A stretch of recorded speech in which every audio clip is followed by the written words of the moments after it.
So Aaron hit pretty hard on the corn and soybeans, which is going to play some. Is going to be a major factor, especially as we move through the summer and into the fall, and will impact cattle prices through all of for at least the next 15 months before we know even the following year. So we're sitting here, and you can tell what a difference a year makes as you look at 2015 compared to 2016 finished cattle prices. I always like to start out with where we are with cattle prices, where we've been the past several months. But in reality, prices really aren't that bad. Cattle feeders are moving cattle through the pens pretty quick. They're pulling them forward because there's a little bit of profit in them. The packer is making several dollars. They're a couple $100 a head per head right now, so they're profiting about $200 a little better a head, and the feedlot is making a few dollars. So what's happened is this time last year we were doing just the opposite in the feedlot. We were holding cattle back because they paid really high prices for these feeder cattle, and when recent history showed that you were selling finished cattle really high, and you can see where we had this slow down trend from April all the way until August before we just completely fell apart. Cattle feeders thought that they would be able to maintain those profits during that time period by feeding cattle. And if you remember that time, let me go forward one or two, you see that, feeder cattle prices were really, really strong. So they were still paying really, really high prices for feeder cattle last summer. And at the same time, those slaughter steer prices were declining. And so they thought feeding cattle would just keep on carrying them to heavier weights.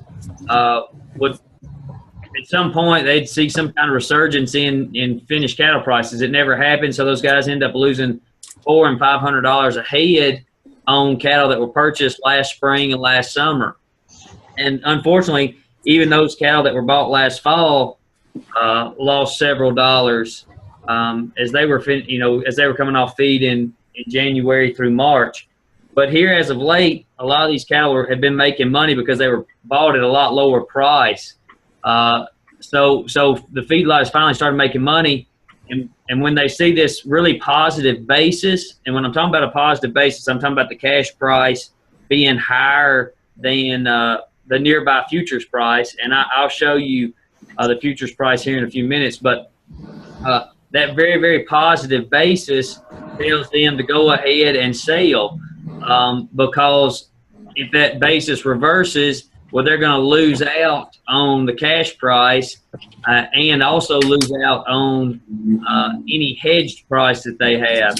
So the market right now is telling them to pull those cattle forward, which in actuality might help the feeder cattle market, which most of our people are in, as we help it stabilize and maybe actually support it as these guys, they're moving these cattle through and they're trying to fill those pens again. So just kind of keep that in mind. We expect these finished cattle prices to decline a little bit this time of year. They normally do decline just because it starts getting hot, summer months. The grilling season kind of slows down during the heat of the summer as far as high value cuts, rib and loin type cuts. So that'll slow down a little bit. You can see here where lightweight calf prices are within they're right on top of the 5-year average right now. They're really good prices. They're just not really good compared to a year ago or the year before that.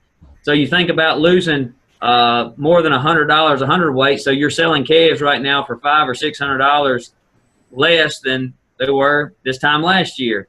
That may sound terrible, but it just comes to show that managing those costs is even more important now than it ever has been if you want to remain profitable. Because last year, when you have a $500 to $600 margin and your costs are no different today than they were a year ago, it's pretty easy to make money. Some of these people that bought these heifers for $3 grand a pop, these bred heifers, they're going to find it pretty hard to make money. So we'll kind of see what happens there on those animals, but we're not looking at a time period where these calf prices are going to escalate by any stretch of the imagination, and they should continue to fall through this fall or decline through the fall time period of the year. We've actually I actually watched the Lower Middle Tennessee board sale on Friday, and it actually did fairly well considering where we are. I would expect these yearling cattle prices to continue to increase a little bit. I do not expect any type of decline.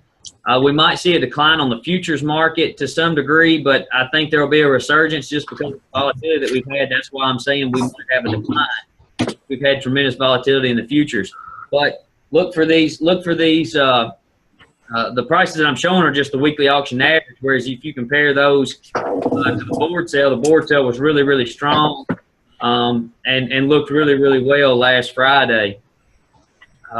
Slaughter cow prices, the only reason why I show this is because of how flat they have been this year. There has not been a right or wrong time to market those cows this spring. When you only have $3 to $4 variation from week to week, there's not a whole lot of dollars there. And right now, I don't see any reason for these prices to increase or decrease either one, even though the summer usually has a small decrease. Box beef cutout will also probably find a little bit of weakness here in the next couple of months, at least through the rest of June and July, before we kind of get to a resurgence there towards the end of summer. It might have a little pickup in it when we get to the Labor Day holiday, but July 4th is mainly known as a hamburger and hot dog type of holiday. So for it to really, for it to pick up anything more than 90% lean beef and 50% lean beef would be a stretch. I do want to mention something with the Choice Select spread. We had the highest Choice Select spread since October of 2003. All right, there's only been 4 or 5. I don't remember. It's in there somewhere, Les. I don't remember. Can I see this real quick? Let's see here. Let's see. Once, twice, 3 times, 4 times. About 4 times, yeah, 2004, 2003, 2012, and now. So there's only been 4 or 5 times that the Choice Select spread has actually exceeded $20 per hundredweight since 1999, which is when the Choice Select spread data was actually collected. So we're looking at 17 years of data, and we've only exceeded $20 4 or 5 times. And the only time that it's been higher than this was October of 2003. And we actually had 2 weeks there where it exceeded $30, and I think the highest was $33, if I remember correctly. So we're at a huge Choice Select spread. Now, what's unique about this is that the amount of cattle that we have grading Choice relative to the amount of cattle we have grading Select, if we compare Choice 2016 to Choice 2015, there's really not much difference. But we increased the amount of cattle grading Choice last year relative to previous years. So we actually have more Choice beef on the market than what we normally have. And when you have that, you would expect this Choice Select spread to narrow. But what that tells me is that there's more demand for a higher quality product than a lesser quality product. All right? We normally see this spread widen in the summer anyway, just because of grilling season, and people want to grill, high quality middle meats, and that being the rib and loin cuts. So all your steaks fit into that. But here we do. So what is the market telling us? What are consumers telling us? We want a higher quality beef. Select beef isn't going to cut it for us. I think right now 67 or 68% of cattle are grading Choice. And we reached as high as 72 or 73 earlier in the year. But this time of year, the reason that falls off is because there's a lot of calf-fed animals, so a lot of animals that went into feedlot at really light weights in the fall of last year are just now coming off of feed. So those animals, and research shows this as well, that those animals that go on feed at very, very light weights, we're talking about 500 pounds or so, usually do not grade as well as animals that go on feed or full feed at a heavier weight. But then there's also research that shows that if you creep feed these calves, that they have better grading than animals that aren't creep fed while they're suckling calves. So those are all things to think about. Even though if all you've done is feeder cattle, you might not think the choice and select beef matters. But if you have a name for yourself in this business and you're selling cattle, people know what your cattle do and how they grade and how they feed. So that's something important to remember. Right here is the August futures price. You can see how we're trading pretty much at the bottom. I was reading some technical analysis here lately, or yesterday, I should say lately. I read it every day. So I read some yesterday. And the technical analysis would say that we're going to have a small resurgence in these prices. If you look from May, let's see if I can put my cursor's not. Oh, there it is. There's my cursor. So you can see my cursor here. If you look here from going all the way back to the end of April or all the way back to about the middle of April, we've been in a trading range anywhere from practically 140 to 151 or so. And so to think about that, I would expect us to stay within that 140 to 151 range until this August contract comes due. So I don't think we'll be trading at the bottom of that. I think we'll see some of these prices escalate a bit, and I think the board sale last week was a little indicative that the cash price is pretty strong relative to the board. Now I have option prices for August right here, and what you see here in the middle is the strike price. And so 142 is at the money because that's where we were trading, was 142 was the settle yesterday. But just like Aaron said in the crop side, the price premium on puts is pretty expensive. So, you know, to guarantee yourself a 142 floor price, it would cost you $5.25, which essentially puts you back $5. Going to send you down to 136.75 as a realized price. And if you just remember what I just said, I don't think we're going to fall outside of that range. So why would you want to pay for a strike price that I don't, where I don't really think you're going to fall outside of that range anyway? That's what that's what the floor price, all these floor prices would actually show, is we're going to put you, by the time you pay for this option, we're going to put you outside of a price that is where we think prices will be. That's probably a good reason why they have high premiums, because there's a lot of uncertainty. So what I wanted to look at here, so if we've got steers, for stocker producers that have steers out there right now, or people that have fall-born calves that are weaned, whatever it be, but something similar to this, and we're going to look at an expected August sale. That tends to be one of the biggest sale times for yearling cattle, because yearling cattle prices generally peak in July, August, early September. So anywhere from middle of July to the first week of September, they peak. So we just kind of looking at here. I've got current weight of 730-pound steers. You can fix this number for whatever weight you have. I'm gonna if I'm putting 2 pounds a day on them for the next 60 days, because that would put us in the middle of August, because today's June 15th, so that'd be August 15th. And based on current expected price, this is selling in load lots for the most part. I'm very conservative in my load lot price there. They definitely could be higher, but the expected value of gain over the next 2 months is about $1.14 a pound. So if you can put on weight for less than $1.14 a pound for a 730 to 850 pound animal, it's looking good for you. And even lighter weight animals have a higher value of gain because of the discount that those animals have in the marketplace right now. Those animals just have a discount during the summer for the most part. Now, if you're selling a load lot, it won't look nearly as good, but it's not a bad situation. So that kind of gives you, for the next 2 months, this kind of gives you an idea of what cattle you actually have right now, because you're not going to buy cattle and sell them in 60 days, or most people won't. Some people will, most people won't. But for those those cattle you have right now, if you made a decision today, it looks like, you know, continuing to grow those animals is a good decision. All right. Then we're going to move here to October, because October is when we have a lot of calves moving through the marketplace, and you can see where the futures market has a small decline from the August price, 142 to 139.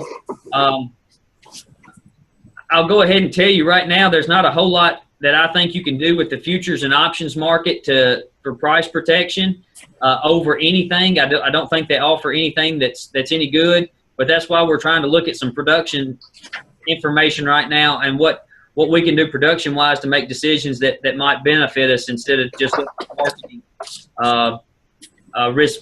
price risk management strategies. So again, we're looking at a very narrow trading range. We're at the bottom of that trading range right now. I would expect this price to go back up, as you can see in there it is.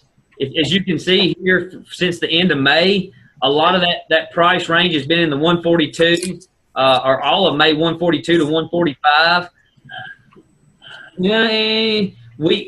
I think we have a severe discount in the market for deferred contracts. So I think this contract right now is really undervaluing those cattle. But that's the information we have to base it right now. Options again are very, very expensive and don't look very favorable.